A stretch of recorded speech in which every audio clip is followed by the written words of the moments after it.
പ്രിയപ്പെട്ടവരെ, ഇന്ന് 10ാം ക്ലാസ് പരീക്ഷയ്ക്ക് തയ്യാറെടുക്കുന്ന വിദ്യാർത്ഥികൾക്കും അവരുടെ രക്ഷകർത്താക്കൾക്കും വേണ്ടി അവർ പലരും ശ്രദ്ധിക്കാത്ത ഒരു കാര്യത്തെക്കുറിച്ച് പറയാനാണ് ആഗ്രഹിക്കുന്നത്. നമുക്കറിയാം, എല്ലാവരും ഈ പരീക്ഷ വരുന്ന സമയത്ത് അതിൽ പരമാവധി മാർക്ക് മേടിക്കണം, അല്ലെങ്കിൽ ഏറ്റവും ഉയർന്ന മാർക്കോട് കൂടി ജയിക്കണം എന്ന് കരുതിയിട്ടാണ് തയ്യാറാവുന്നത്. അതിൻ്റെ ഭാഗമായി പലപ്പോഴും രക്ഷകർത്താക്കള് കുട്ടികൾക്ക് ഒരുപാട് മെറ്റീരിയൽസ് ഈ പരീക്ഷാ സമയത്ത് വാങ്ങിക്കൊടുക്കാറുണ്ട്. അതായത് ഈ പരീക്ഷാ കാലഘട്ടമാകുന്ന സമയത്ത് ഉയർന്ന മാർക്ക് മേടിക്കാൻ ഉറപ്പുവരുത്താൻ എന്ന് പറഞ്ഞ് ഒരുപാട് പുസ്തകങ്ങളും അതുപോലെ മെറ്റീരിയൽസും എല്ലാം നമുക്ക് മാർക്കറ്റിൽ ലഭിക്കുന്നതാണ്. അത് സാധാരണ എല്ലാ രക്ഷകർത്താക്കളും കുട്ടികൾക്ക് വാങ്ങിക്കൊടുക്കുകയും ചെയ്യും. പക്ഷേ ഇവിടെ നാം മനസ്സിലാക്കേണ്ടതായിട്ടുള്ള ഒരു പ്രധാനപ്പെട്ട പ്രശ്നമുണ്ട്. അതായത് പരീക്ഷ തുടങ്ങാൻ ഏതാനും ദിവസങ്ങൾ മാത്രമേ ഉള്ളൂ.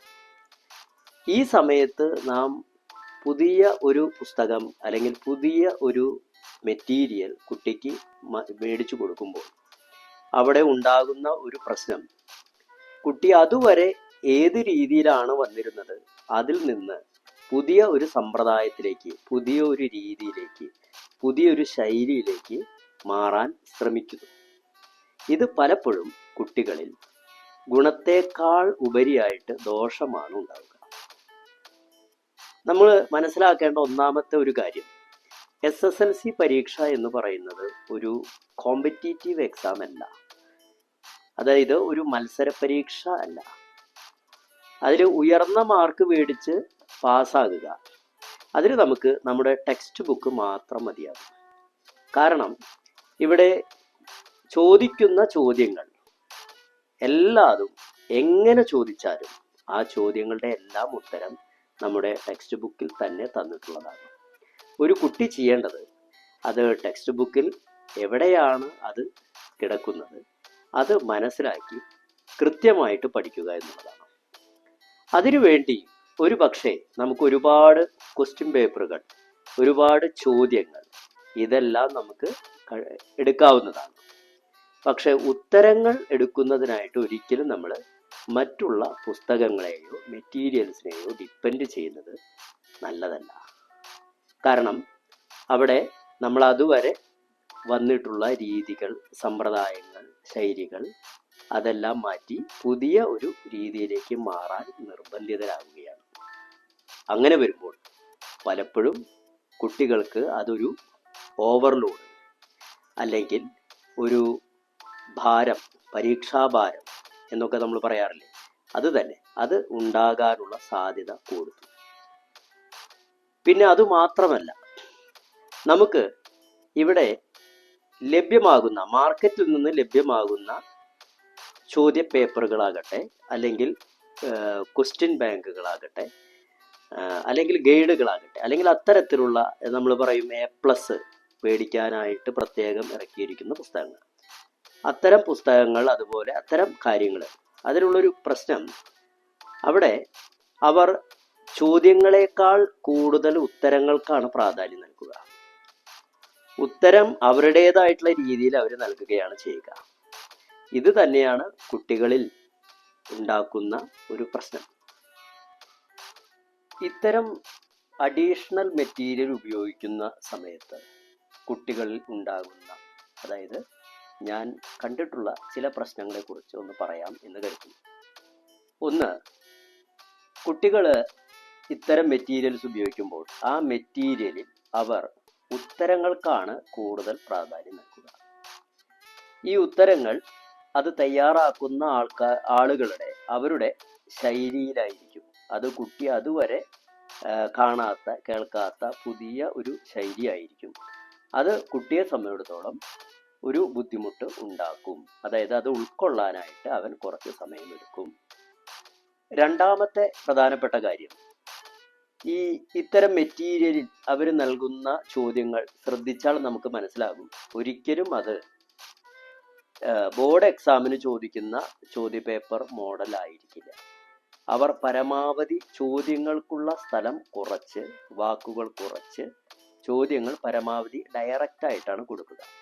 എന്നാൽ ബോർഡ് എക്സാമിൻ്റെ ക്വസ്റ്റ്യൻ പേപ്പറുകൾ കാണുന്ന ഒരാൾക്ക് മനസ്സിലാക്കാം, ബോർഡ് എക്സാമിന് ചോദിക്കുന്ന ചോദ്യങ്ങളിൽ A+നുള്ള ചോദ്യങ്ങളൊക്കെ എല്ലാം പരമാവധി ഇൻഡയറക്റ്റ് ആക്കി, അതായത് ഉത്തരം ടെക്സ്റ്റ് ബുക്കിലെ തന്നെയായിരിക്കും, പക്ഷെ ചോദ്യങ്ങൾ ഇൻഡയറക്റ്റ് ആയിട്ടാണ് ചോദിക്കുക. അങ്ങനെ ചോദിക്കുമ്പോൾ കുട്ടി അവിടെ ആ ചോദ്യം വായിച്ച് മനസ്സിലാക്കാനായിട്ടാണ് കുറച്ച് ബുദ്ധിമുട്ടുക. മിക്കവാറും ഉത്തരം അവൻ അറിയണതായിരിക്കും, പക്ഷെ അത് വായിച്ച് മനസ്സിലാക്കാൻ. അപ്പോൾ കുട്ടിയെ നമ്മൾ പരിശീലിപ്പിക്കേണ്ടത് ചോദ്യങ്ങൾ പലതരത്തിൽ കാണിച്ചു കൊടുത്തിട്ടാണ്. അതായത് ബോർഡ് എക്സാമിൻ്റെ ചോദ്യങ്ങൾ അവൻ ബോർഡ് എക്സാമിലെ കഴിഞ്ഞ കാലത്തെ ക്വസ്റ്റ്യൻ പേപ്പറുകൾ എടുത്തു നോക്കുന്നത് നല്ലതായിരിക്കും.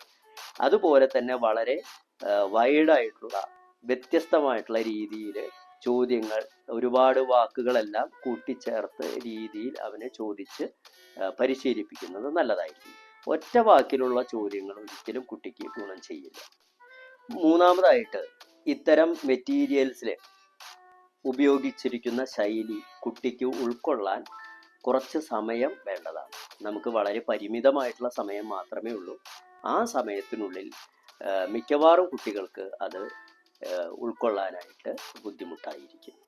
അടുത്ത പ്രശ്നം, ഈ ഗൈഡുകൾ പോലെയുള്ള പുസ്തകങ്ങൾ, അതുകൂടാതെ റാങ്ക് ഫയൽ പോലെയുള്ള പുസ്തകങ്ങൾ, അല്ലെങ്കിൽ A+ കിട്ടുന്നതിനായിട്ടുള്ള പുസ്തകങ്ങൾ എന്ന് പറഞ്ഞ് ഒരുപാട് പുസ്തകങ്ങൾ നമ്മൾ കുട്ടിക്ക് മേടിച്ചു കൊടുക്കുമ്പോൾ അതിനോടൊപ്പം തന്നെ സ്കൂളിൽ നിന്ന് തന്നിട്ടുള്ള നോട്ട്, അതുപോലെ ടെക്സ്റ്റ്, ഇതെല്ലാം കുട്ടിയുടെ മുൻപിൽ കാണുമ്പോൾ അവന് ഒരുപാട് പഠിക്കാനുണ്ട് എന്നുള്ളൊരു പ്രതീതി അവൻ്റെ മനസ്സിൽ വരും. ഇത് ഒരു ഭയം ഉണ്ടാക്കും കുട്ടികൾക്ക്. നമ്മൾ ശ്രദ്ധിക്കേണ്ട ഒരു പ്രധാനപ്പെട്ട കാര്യമാണ്.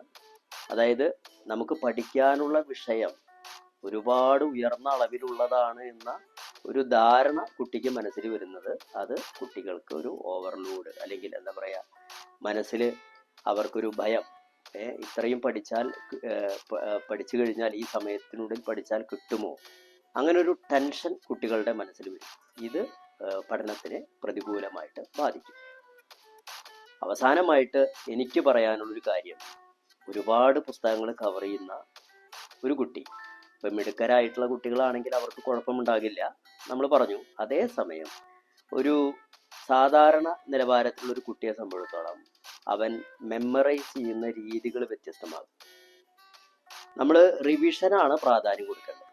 ഒരേ കാര്യം തന്നെ പരമാവധി റിവൈസ് ചെയ്ത് പോകുമ്പോൾ അത് കൂടുതൽ അവൻ്റെ തലച്ചോറിൽ അല്ലെങ്കിൽ ബുദ്ധിയിൽ അത് ഓർമ്മയിൽ നിൽക്കാൻ സാധ്യത കൂടും.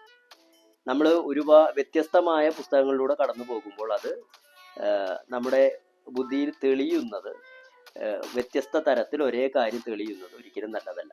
അതിൻ്റെ ഒരു കുഴപ്പം, പരീക്ഷാ ഹാളിൽ നമ്മൾ പരീക്ഷ എഴുതുന്ന സമയത്ത് ഒരു ചോദ്യത്തിൻ്റെ ഉത്തരം ഏതാണ് എന്ന് ആലോചിക്കുന്ന സമയത്ത് ഒരേ സമയം നമുക്ക് ഒരുപാട് പുസ്തകങ്ങളെക്കുറിച്ചുള്ള ചിന്ത വരുമ്പോൾ, അല്ലെങ്കിൽ മനസ്സിനകത്ത് തെളിഞ്ഞു വരുമ്പോൾ ഒരു കോൺഫ്ലിക്റ്റ് ഉണ്ടാകാനുള്ള സാധ്യതയുണ്ട്, ഒരു മെൻ്റൽ കോൺഫ്ലിക്റ്റ്. ആ കോൺഫ്ലിക്റ്റ് കുട്ടിക്ക് അത്ര ഗുണകരമായിട്ടുള്ളതല്ല. ആ കോൺഫ്ലിക്റ്റ് ഒഴിവാക്കാൻ ഏതെങ്കിലും ഒരു പുസ്തകത്തിൽ, അതാണ് ഒന്നുകിൽ ടീച്ചേഴ്സ് തന്നിട്ടുള്ള പുസ്തകം, പിന്നെ ടെക്സ്റ്റ് പുസ്തകമാണ് ഞാനിവിടെ റെക്കമെൻഡ് ചെയ്യുന്ന കാര്യം. ടെക്സ്റ്റ് പുസ്തകം പരമാവധി വീണ്ടും വീണ്ടും വായിക്കുക. അത് പരീക്ഷാ ഹാളിൽ തെളിഞ്ഞ് കാണാൻ, ഒപ്പം നമ്മൾ വായിച്ചത് തെളിഞ്ഞ് കേൾക്കാൻ അത് കൂടുതൽ സഹായകരമാണ്. അപ്പോൾ ഇത്രയും കാര്യങ്ങൾ രക്ഷകർത്താക്കളൊന്ന് ശ്രദ്ധിച്ചാൽ, അതായത് ചുരുക്കി പറഞ്ഞു കഴിഞ്ഞാൽ, കൂടുതലായിട്ടുള്ള മെറ്റീരിയൽസ് അവസാന സമയത്ത് നിങ്ങൾ കുട്ടിക്ക് മേടിച്ചു കൊടുക്കരുത്. അത് കൊടുക്കുന്നത് ഗുണത്തേക്കാൾ അധികം ദോഷമാണ് ചെയ്യുക. പരമാവധി കുട്ടിക്ക് വേണ്ടതായിട്ടുള്ള കാര്യങ്ങൾ ടെക്സ്റ്റ് പുസ്തകത്തിൽ നിന്ന് തന്നെ അവനോട് അല്ലെങ്കിൽ അവളോട് പഠിക്കാനായിട്ട് പറയുക. Okay, thank you.